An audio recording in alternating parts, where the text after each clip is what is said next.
ಎಲ್ಲರಿಗೂ ನಮಸ್ಕಾರ. ಆ ದೇವರು ಎಲ್ಲರಿಗೂ ಒಳ್ಳೇದ್ ಮಾಡ್ಲಿ ಅಂತ ಕೇಳ್ಕೊಳ್ತಾ ನಾನು ಇವತ್ತಿನ ವ್ಲಾಗ್ ಶುರು ಮಾಡ್ತಾ ಇದ್ದೇನೆ. ನಮ್ದು ಇಬ್ಬರದ್ದು ಬೆಳಗಿನ ತಿಂಡಿ ಆಯ್ತು, ಚಿತ್ರಾನ್ನ ಮಾಡಿದ್ದೆ ನಾನಿವತ್ತು. ಇವಾಗ ಮಧ್ಯಾಹ್ನಕ್ಕೆ ನಾನು ಇವರು ಮೀನ್ ತಕೊಂಡ್ ಬಂದಿದ್ರು, ಬಂಗಡೆ ಮೀನು. ಅದು ಫ್ರೈ ಮಾಡಿ ತೋವೆ ಮಾಡುವ ಅಂತ ಹೇಳಿ ಅದನ್ನ ನಿಮ್ಮೊಟ್ಟಿಗೆ ಶೇರ್ ಮಾಡ್ಬೇಕಂತ ಅನ್ಕೊಂಡಿದ್ದೇನೆ. ನೀವು ನೋಡ್ಕೊಂಡು ಬನ್ನಿ ಅದು ಹೇಗೆ ಮಾಡೋದು ಅಂತ ಹೇಳಿ, ಆಯ್ತಾ? ಈಗ ಬೇಳೆ ಸಾರು ಅಥವಾ ತೋವೆ ಹೇಗೆ ಮಾಡೋದಂತ ನೋಡುವ. ಮೊದಲಿಗೆ ನಾನಿಲ್ಲಿ ಈ ಲೋಟದಲ್ಲಿ ತೋರಿಸ್ತಾ ಇದ್ದೇನಲ್ಲ, ಆ ಲೋಟದಲ್ಲಿ ಅರ್ಧ ಲೋಟ ಹೆಸರುಬೇಳೆ, ಆಮೇಲೆ 1 ಲೋಟ ತೊಗರಿಬೇಳೆ ತಗೊಂಡಿದ್ದೇನೆ. ಅದನ್ನು ತೊಳೆದು ನೀರಿಗೆ ಹಾಕಿ ಇಟ್ಟಿದ್ದೇನೆ. ಈಗ ಇಲ್ಲಿ ಒಂದು ಸಣ್ಣ ಸಣ್ಣದು 7-8 ಹಸಿಮೆಣಸು, ಒಂದು ಸಣ್ಣ ನೀರುಳ್ಳಿ, ಒಂದು ಮೀಡಿಯಮ್ ಗಾತ್ರದ ಟೊಮೆಟೊ, ಆಮೇಲೆ 1 ಇಂಚು ಶುಂಠಿ, ಇದನ್ನೆಲ್ಲ ಇದು ಕಟ್ ಮಾಡಿ ಇಟ್ಕೊಂಡು ಶುಂಠಿಯನ್ನು ತುರ್ಕೊಂಡು ಇಟ್ಕೊಂಡಿದ್ದೇನೆ.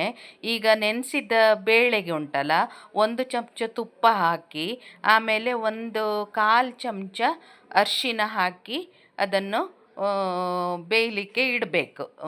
ತೊಗರಿಬೇಳೆ ಮತ್ತು ಹೆಸರುಬೇಳೆ ಮಿಕ್ಸ್ ಮಾಡಿ, ಇದು ತೊಗರಿಬೇಳೆ ಮತ್ತು ಹೆಸರುಬೇಳೆ ಮಿಕ್ಸ್ ಮಾಡಿದರೆ ಒಂಥರ ಟೇಸ್ಟ್ ಬರ್ತದೆ ತುಂಬ. ಈಗ ಕೊಚ್ಕೊಂಡಿರುವುದನ್ನೆಲ್ಲ ನಾನು ಈಗ ತೊಗರಿಬೇಳೆ ಮತ್ತು ಹೆಸರುಬೇಳೆ ಇದು ಮಾಡಿ ನೆನೆಸಿಟ್ಟಿದ್ದೇನಲ್ಲ, ತುಪ್ಪ ಎಲ್ಲ ಹಾಕಿ ಅದಕ್ಕೆ ಹಾಕ್ಕೊಳ್ಳೋದು ಎಲ್ಲವನ್ನು ಹಾಕಿ ಲಿಡ್ ಮುಚ್ಚಿ. ಈಗ ನಾನು ಅದನ್ನು ಕುಕ್ಕರಲ್ಲಿ ಗ್ಯಾಸಲ್ಲಿ ಬೇಯಲಿಕ್ಕೆ ಇಡ್ತೇನೆ ಅದನ್ನು, ಕುಕ್ಕರನ್ನು. ಅದು ಗಾಳಿ ಬರಲಿಕ್ಕೆ ಸುರಾದ ಮೇಲೆ ಇದು ವಿಸಿಲನ್ನು ಹಾಕಿ ಇಟ್ಟರೆ ಆಯಿತು. ಇದು ನಿಮಗೆ ಒಂದು 6-7 ವಿಸಿಲ್ ಮಾಡಿದರೂ ತೊಂದರೆ ಇಲ್ಲ, ಯಾಕಂದರೆ ಇದು ಬೇಳೆ ಕರ್ಗಿ ಬೇಯಬೇಕು, ಆದರೆ ಮಾತ್ರ ಅದು ಟೇಸ್ಟ್ ಬರ್ತದೆ. ಈಗ ಕರ್ಗಿ ನಾನು ಒಂದು 6 ವಿಸಿಲ್ ಮಾಡಿದ್ದೇನೆ. ಮಾಡಿ ಆದ ಮೇಲೆ ಅದು ತಣಿಲಿಕ್ಕೆ ಬಿಟ್ಟಿದ್ದೇನೆ.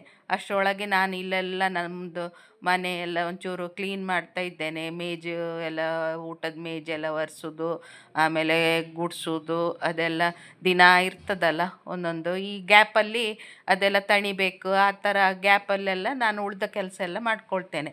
ಹಾಗೆ ಈ ಮನೆ ಕೆಲಸ ಎಲ್ಲ ಮುಗಿಬೇಕಾದ್ರೆ, ಬೇಗ ಬೇಗ ಮುಗಿಬೇಕಾದ್ರೆ ಈ ಥರ ಪ್ಲ್ಯಾನ್ ಮಾಡಿಕೊಂಡ್ರೆ ಈಸಿ ಆಗ್ತದೆ ಎಲ್ಲದು. ನಾನು ಅದೇ ಥರ ಮಾಡೋದು, ಎಲ್ಲವನ್ನು ಇದು ಮ್ಯಾನೇಜ್ ಮಾಡೋದು ಅದೇ ಥರ. ಈಗ ನಾನು ಇದು ಕುಕ್ಕರ್ ತಣ್ದಿತ್ತು. ಈಗ ಅದಕ್ಕೆ ಓಪನ್ ಮಾಡಿ ಈ ಸ್ಮ್ಯಾಶರ್ ಇರುತ್ತಲ್ಲ, ಅದರಲ್ಲಿ ಸರಿ ಸ್ಮ್ಯಾಶ್ ಮಾಡ್ತೇನೆ ಅದನ್ನು, ಬೆಂದ ಬೇಳೆಯನ್ನು. ಕೆಲವರು ಇದು ಮಿಕ್ಸಿಗೂ ಹಾಕ್ತಾರೆ ತಣ್ಣದ ಮೇಲೆ. ನಾನು ಇದರಲ್ಲಿ ಸ್ಮ್ಯಾಶರಲ್ಲೇ ಮಾಡಿ ಬಿಡ್ತೇನೆ. ಸರಿ ಸ್ಮ್ಯಾಶ್ ಅಂದರೆ ಕರ್ಗಿ ಬೆಂದಿರುತ್ತಲ್ಲ, ಅದಕ್ಕೆ ಅದರಲ್ಲೇ ಸರಿ ಸ್ಮ್ಯಾಶ್ ಮಾಡಿ ಬಿಡ್ತೇನೆ. ಸ್ಮ್ಯಾಶ್ ಮಾಡಿ ಆದಮೇಲೆ ಇದಕ್ಕೆ ಮೇಯ್ನ್ ಇಂಗು ಸ್ವಲ್ಪ ಜಾಸ್ತಿ ಹಾಕ್ಕೊಳ್ಬೇಕು ಈ ತೋವೆಗೆ, ಒಳ್ಳೆಯದಾಗ್ತದೆ ಅದರದ್ದು. ಅಂದರೆ ತುಂಬ ಅಂದರೆ ಒಂದು ಅರ್ಧ ಸ್ಪೂನಷ್ಟು ಹಾಕಬೇಕು ಇಂಗು, ಒಳ್ಳೆಯದಾಗ್ತದೆ. ಆಮೇಲೆ ನಮಗೆ ಬೇಕಷ್ಟು ನೀರು ಹಾಕ್ಕೊಂಡು ಇದಕ್ಕೆ ಸ್ವಲ್ಪ, ಅಂದರೆ ತುಂಬ ತೆಳುವೂ ಅಲ್ಲ ತುಂಬ ದಪ್ಪನೂ ಅಲ್ಲ ಇಟ್ಕೊಳ್ಬೇಕು ಇದು ತೋವೆಗೆ. ಕೆಲವರು ದಪ್ಪನೂ ಮಾಡ್ತಾರೆ, ದಪ್ಪ ಇಷ್ಟ ಇದ್ದವರು ದಪ್ಪನೂ ಮಾಡ್ಕೊಳ್ಬೋದು. ಇಲ್ಲಿ ರುಚಿಗೆ ತಕ್ಕಷ್ಟು ಉಪ್ಪು ಹಾಕ್ಕೊಳ್ತೇನೆ ನಾನು. ಉಪ್ಪು ಹಾಕ್ಕೊಂಡು ಅದು ಕುದೀತಾ ಬರುವಾಗ ಇದು ನಾನು ಇಲ್ಲಿ ಒಗ್ಗರಣೆಗೆ ರೆಡಿ ಮಾಡ್ಕೊಳ್ತೇನೆ. 1 ಚಮಚ ಜೀರಿಗೆ, 2 ಒಣಮೆಣಸು, ಆಮೇಲೆ ಸ್ವಲ್ಪ ಸಾಸಿವೆ, ಕರಿಬೇವು, ಬೆಳ್ಳುಳ್ಳಿಯನ್ನು ಜಜ್ಜಿ ಇಟ್ಕೊಂಡಿದ್ದೇನೆ. ಆಮೇಲೆ ಒಗ್ಗರಣೆ ಕೊಡುವಾಗ ಅದನ್ನೆಲ್ಲ ಹಾಕ್ಕೊಳ್ಬೇಕು. ಈಗ ಅದೇ ಒಗ್ಗರಣೆಗೆ ನಾನು ತುಪ್ಪನೇ ಹಾಕ್ಕೊಳ್ತೇನೆ. ತುಪ್ಪ ಹಾಕಿದರೆ ಟೇಸ್ಟ್ ಬರುತ್ತೆ ಆ ತೋವೆಗೆ. ಈಗ ತುಪ್ಪ ಹಾಕಿದೆ, 1-2-3 ಸ್ಪೂನ್ ತುಪ್ಪ ಹಾಕಿದ್ದೇನೆ. ತುಪ್ಪ ಹಾಕಿ ಆದಮೇಲೆ ಸಾಸಿವೆ, ಆಮೇಲೆ ಅದು ಸ್ವಲ್ಪ ಹಾಕಿರೋ ಕೂಡಲೇ ಚಟಪಟ ಅಂದ್ರ ಕೂಡಲೇ ಬೆಳ್ಳುಳ್ಳಿ ಇದನ್ನೆಲ್ಲ ಹಾಕ್ಕೊಳ್ಳೋದು. ಮೆಣಸು, ಕರಿಬೇವು ಎಲ್ಲವನ್ನು, ಜೀರಿಗೆ ಎಲ್ಲವನ್ನು ಹಾಕ್ಕೊಳ್ಳೋದು. ಅದು ಸ್ವಲ್ಪ ಸಣ್ಣ ಫ್ಲೇಮಲ್ಲಿಟ್ಟು ಒಂಚೂರು ಅದು ಪಟ ಪಟ ಪಟ ಸಿಡಿಬೇಕು. ಮತ್ತು ಬೆಳ್ಳುಳ್ಳಿ ಒಂಚೂರು ಸ್ವಲ್ಪ ಕಲ್ಲರ್ ಬರಬೇಕು. ಆಗ ಅದನ್ನು ಆಯ್ತಂತೇಳಿ ಮತ್ತು ಒಗ್ಗರಣೆ ಕೊಟ್ಬಿಟ್ರೆ ನಮ್ಮದು ತೋವೆ ರೆಡಿ ಆಯಿತು. ಇದು ಈ ತೋವೆ ಉಂಟಲ್ಲ, ಸ್ವಲ್ಪ ನೀರು ಮಾಡಿಕೊಂಡ್ರೆ ಬೋಂಡ ಸೂಪಿಗೂ ಒಳ್ಳೆಯದಾಗ್ತದೆ. ನಾನು ಹೆಚ್ಚಾಗಿ ಇದು ಮಾಡಿದ ಮರುದಿನ ನಾನು ಬೋಂಡ ಮಾಡ್ತೇನೆ, ಉದ್ದಿನ ಬೋಂಡ ಹೇಳ್ತಾರಲ್ಲ ಅದು. ಈಗ ರೆಡಿ ಆಯಿತು. ಈಗ ನಾನಿಲ್ಲಿ ಮೀನು ಫ್ರೈಗೆ ರೆಡಿ ಮಾಡ್ಕೊಳ್ತಾ ಇದ್ದೇನೆ. ಈ ತೋವೆಗೆ ಮೀನು ಫ್ರೈ ಒಳ್ಳೆ ಕಾಂಬಿನೇಷನ್. ತಿಂದವರಿಗೆ ಗೊತ್ತಿರುತ್ತೆ. ಈಗ ಟೊಮೆಟೊ ಸಾರಿಗೂ ಆಗ್ತದೆ ಅಥವಾ ಇಂಥ ಬೇಳೆ ಸಾರಿಗೂ ಇದು ಒಳ್ಳೆ ಸೂಟ್ ಆಗ್ತದೆ. ಇಲ್ಲಿ ಬಂಗಡೆ ಮೀನು ತಗೊಂಡಿದ್ದೇನೆ, ಅದನ್ನು ನೋಡಿ ಆ ಥರ ಎಲ್ಲ ಬರೆ ಬರೆ ಹಾಕಿಡ್ತೇನೆ ನಾನು. ಆಮೇಲೆ ಬಂಗಡೆಯನ್ನು ಇನ್ನೊಂದು ವಿಧಾನದಲ್ಲೂ ಕಟ್ ಮಾಡ್ಬೋದು. ಇಲ್ಲಿ ತೋರಿಸ್ತಾ ಇದ್ದೇನಲ್ಲ ನಾನು, ಆ ಥರ ಸಿಗಿಯುವುದು ಅಂತಾರೆ ನಮ್ಮ ಕುಂದಾಪುರದ ಭಾಷೆಯಲ್ಲಿ. ಇದನ್ನು ಸಿಗ್ದು ಫ್ರೈ ಮಾಡೋದು ಅಂತೇಳಿ. ನನ್ನ ಮಗನಿಗೆ ಈ ಥರನೇ ಮಾಡಬೇಕು, ಸಿಗ್ದು ಫ್ರೈ ಮಾಡಬೇಕು ಅವನಿಗೆ, ಅದೇ ಇಷ್ಟ. ಅಮ್ಮ ಸಿಗ್ದು ಫ್ರೈ ಮಾಡಿ ಅಂತ. ಬಂಗಡೆಯೇ ಇಷ್ಟ ಮತ್ತು ಅವನಿಗೆ ಬೇರೆ ಎಲ್ಲ ಮೀನಿಗಿಂತ ಸಹ. ಈಗ ಅದೆಲ್ಲ ಸಿಗ್ದಾದ ಮೇಲೆ ಮತ್ತು ಅದು ಬರೆ ಎಲ್ಲ ಹಾಕಿದ ಮೇಲೆ ಪುನಃ ಒಂದು ಸಲ ತೊಳ್ಕೊಳ್ತೇನೆ ಚಂದ ಮಾಡಿ. ಅದು ಮೀನು ಅವರು ಕ್ಲೀನ್ ಮಾಡಿ ಕೊಟ್ಟಿರ್ತಾರೆ, ಆದರೂ ನಾವು ಇಲ್ಲಿ 2-3 ಸಲ ಕ್ಲೀನ್ ಮಾಡಿ, ಅದು ರೆಕ್ಕೆ ಅದೆಲ್ಲ ತೆಗ್ದಿರೋದಿಲ್ಲ ಅವರು ಸರಿ, ಹೆಜ್ರೆ ಎಲ್ಲ ಅದನ್ನೆಲ್ಲ ತೆಗೆದು ಕ್ಲೀನ್ ಮಾಡಿ ಇಟ್ಕೊಂಡಿದ್ದೇನೆ. ಈಗ ಇದಕ್ಕೆ ನಾನು ಮಸಾಲೆಗೆ ಸಿಂಪಲ್ ಮಸಾಲೆ ನೋಡಿ ನಂದು, ಉಪ್ಪು, ಅರ್ಶಿನ ಪುಡಿ, ಆಮೇಲೆ ಮೆಣಸಿನ ಪುಡಿ. ಉಪ್ಪು ನಾನು ಇದು ರುಚಿಗೆ ತಕ್ಕಷ್ಟು ಉಪ್ಪು, ಆಮೇಲೆ ಅರ್ಶಿನ ಪುಡಿ ಒಂದು ಚಮಚ ಹಾಕ್ಕೊಂಡಿದ್ದೇನೆ.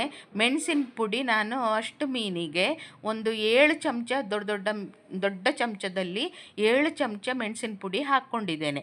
ಇದಕ್ಕೆ ನಾನೀಗ ವಿನೆಗರ್ ಹಾಕ್ತೇನೆ. ವಿನೆಗರ್ ಒಂದು 4 ಸ್ಪೂನ್ ಹಾಕಿದ್ದೇನೆ ಅಷ್ಟಕ್ಕೆ. ಅಂದರೆ ಸ್ವಲ್ಪ ಹುಳಿ ಬೇಕು ಮೀನು ಫ್ರೈಗೆ, ಒಂಚೂರು ಹುಳಿ, ಉಪ್ಪು, ಖಾರ ಎಲ್ಲ ಕರೆಕ್ಟ್ ಹಿಡ್ದಿರಬೇಕು. ಹಾಗಾಗಿ ಆಮೇಲೆ ಇದಕ್ಕೆ ಬೇಕಷ್ಟು ನೀರು ಹಾಕ್ಕೊಳ್ಳೋದು. ಈಗ ಸ್ವಲ್ಪ ಕಲಿಸ್ಕೊಳ್ಳುವಾಗಲೇ ಗೊತ್ತಾಗ್ತದೆ, ಸ್ವಲ್ಪ ಈಗ ಗಟ್ಟಿಯಾಗಿತ್ತು, ಅದಕ್ಕೆ ಇನ್ನೊಂದು ಚೂರು ನೀರು ಹಾಕ್ಕೊಳ್ತೇನೆ ನಾನು. ನೀರು ಹಾಕ್ಕೊಂಡು ಅಲ್ಲಿ ನೋಡಿ ನಾನು ತೋರಿಸ್ತೇನೆ, ಇದೇ ಹದಕ್ಕೆ ಬರಬೇಕಿದು ನೋಡಿ. ಈ ಹದಕ್ಕೆ ಬಂದರೆ ಅದು ಮಸಾಲೆ ಹಚ್ಚಲಿಕ್ಕೆ ಕರೆಕ್ಟ್ ಆಯ್ತಂತ. ಈಗ ಇದಕ್ಕೆಲ್ಲ ಒಂದೊಂದಕ್ಕೆ ನಾನು ಮಸಾಲೆ ಹಚ್ತೇನೆ. ಈ ಥರ ಸಿಗ್ದು ಮಾಡಿದ ಮೀನಿಗೆ ಈ ಮಸಾಲೆ ಒಳ್ಳೆ ಹಿಡ್ಕೊಂಡಿರುತ್ತೋ, ಆವಾಗ ಅದು ಫ್ರೈ ಆದ ಮೇಲೆ ತಿನ್ನಲಿಕ್ಕೆ ಖಾರ, ಉಪ್ಪು, ಹುಳಿ ಎಲ್ಲ ಸೇರಿ ಆ ಮೀನು ಫ್ರೈ ತಿನ್ನಲಿಕ್ಕೆ ತುಂಬ ಟೇಸ್ಟಿಯಾಗಿರುತ್ತೆ. ಅದಕ್ಕೆ ಅವನ ಮಗ ನಂಗೆ ಅದೇ ಬೇಕು, ಅದೇ ಮಾಡಿ ಅಂತ ಹೇಳೋದು. ಕೆಲವರಿಗೆ ಅದು ಇಷ್ಟ ಆಗೋದಿಲ್ಲ, ತುಂಬ ಖಾರ ಬೇಡ ಅನ್ನೋರು ಈ ಥರ ನಾನು ಸ್ವಲ್ಪ ಆ ಥರನೇ ಮಾಡ್ಕೊಳ್ಳೋದು. ಯಾಕಂದರೆ ಇಡೀ ಮೀನನ್ನೇ ಬರೆ ಹಾಕಿ ಇಡ್ತೇನಲ್ಲ, ಆ ಥರವೇ ಮಾಡ್ಕೊಳ್ಳೋದು, ಸಿಗಿಯೋದಿಲ್ಲ. ಅದು ಸ್ವಲ್ಪ ಖಾರ ಜಾಸ್ತಿ ಆಗ್ತದಲ್ಲ, ಮತ್ತು ಒಂಥರ ಹೊಟ್ಟೆ ಉರಿ ಥರ ಬರುತ್ತೆ. ಅದಕ್ಕೋಸ್ಕರ ಈಗ ಖಾರ ಬೇಕನ್ನೋರು, ತಿನ್ನುವವರಾದರೆ ಆ ಥರ ಮಾಡ್ಕೊಳ್ಳಿ ನೀವು. ನಾನಿಲ್ಲಿ ಬಾಣಲೆಯಲ್ಲಿ ಇದು ತೆಂಗಿನ ಎಣ್ಣೆ ಹಾಕಿ ಅದನ್ನು ಕಾಯಲಿಕ್ಕೆ ಇಟ್ಟಿದ್ದೇನೆ. ಆದರೆ ಇದು ನೀವು ಯಾವುದು ಎಣ್ಣೆ ಯೂಸ್ ಮಾಡ್ತೀರಿ ಅದನ್ನೇ ಯೂಸ್ ಮಾಡ್ಬೋದು. ನನಗೆ ಬಾಯಲ್ಲಿ ಬರ್ತಾ ಉಂಟು ಇದನ್ನು ನೋಡುವಾಗ. ಇದೊಂದು ಕಾಣೆ ಮೀನು ನಮ್ಮ ಅಮ್ಮನಿಗಂತೇಳಿ ನಾನು ತರಿಸಿದ್ದೇನೆ. ಅದನ್ನು ಸಹ ಒಂದು ಫ್ರೈ ಮಾಡಿ ಅವರಿಗೆ ಕೊಡುವಂತ. ಅವರು ಬಂಗಡೆ ತಿನ್ನುವುದಿಲ್ಲ, ಅದಕ್ಕೋಸ್ಕರ ಅವರಿಗೆ ಸ್ವಲ್ಪ ಅದು ಗ್ಯಾಸ್ಟ್ರಿಕ್ ಥರ ಆಗ್ತದೆ. ಅದಕ್ಕೆ ಈಗ ಬಂಗಡೆ ಏನು ಸಿಗ್ದದನ್ನು ಅದೇ ಮಸಾಲೆ ಎಲ್ಲ ಚೆಂದ ಹಚ್ಚಿ ಅದನ್ನು ಮುಚ್ಚಿ ಇಟ್ಟಿದ್ದೇನೆ ಬೇಯಲಿಕ್ಕೆ. ಸ್ವಲ್ಪ ಹೊತ್ತಾದ ಮೇಲೆ ಸ್ವಲ್ಪ ಸಣ್ಣ ಫ್ಲೇಮಲ್ಲಿ ಇಡಬೇಕು, ತುಂಬ ದೊಡ್ಡ ಫ್ಲೇಮಲ್ಲಿ ಇಡಬೇಡಿ, ಆವಾಗ ಮೀನು ಬೇಯುವುದಿಲ್ಲ, ಇದು ಮಸಾಲೆ ಕರಟುತ್ತೆ, ಆ ಥರ ಆಗುತ್ತೆ. ಅದಕ್ಕೋಸ್ಕರ ಆ ಥರ ಮಾಡಿ. ಈಗ ನಾನು ಇದಕ್ಕೆ ಪುನಃ ಒಂಚೂರು ಎಣ್ಣೆ ಹಾಕಿ, ಲಿಡ್ ತೆಗೆದು ಎಣ್ಣೆ ಹಾಕಿ ಇದನ್ನು ಒಂಚೂರು ಮೆಲ್ಲನೆ ಎಬ್ಸ್ಲಿಕ್ಕೆ ನೋಡ್ತೇನೆ. ಅದು ಎಣ್ಣೆ ಹಾಕಿದ್ರೆ ಕೂಡಲೇ ಚೆಂದ ಎಬ್ಬಲಿಕ್ಕೆ ಬರುತ್ತದು. ಆಮೇಲೆ ಪ್ರತಿಯೊಂದನ್ನು ಎಬ್ಸಿ ಅದನ್ನೇ ಮಗ್ಚಬೇಕು, ಅದನ್ನು ಇನ್ನೊಂದು ಸೈಡ್ ಕಾಯಿಸ್ಬೇಕಲ್ಲ, ಹಾಗಾಗಿ ಅದು ಒಂದೊಂದನ್ನೇ ಮಗ್ಚಿ. ಇದು ಮತ್ತು ಬಾಣಲೆಗೆ ನೀವು ಅಂದರೆ ತುಂಬ ತುಂಬಿಸ್ಬಾರ್ದು, ಮೀನು ಎಷ್ಟು ಹಿಡಿತದೆ ಅಷ್ಟನ್ನೇ ಕಾಯಿಸ್ಬೇಕು. ಇಲ್ಲದಿದ್ದರೆ ಒಂಥರ ಎಲ್ಲ ಪುಡಿಯಾಗಿ ಬಿಡುತ್ತೆ, ಅದನ್ನು ಮಗ್ಚಲಿಕ್ಕೆ ಜಾಗ ಬೇಕು.